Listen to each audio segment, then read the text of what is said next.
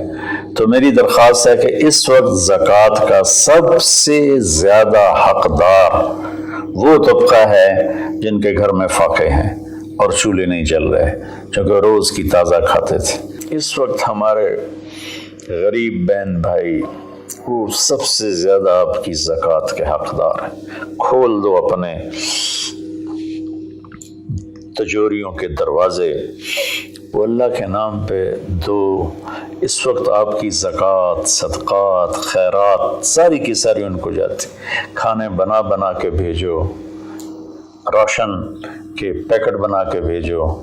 یہ اس وقت آپ کی نوافل سے بھی بڑی عبادت ہے، اور زکوٰۃ تو ویسی فرض ہے۔ تو اللہ تعالیٰ مجھے آپ کو اس رمضان میں زندہ بھی رکھے اور اس کے آداب کے مطابق ہمیں کام کرنے کی توفیق دے۔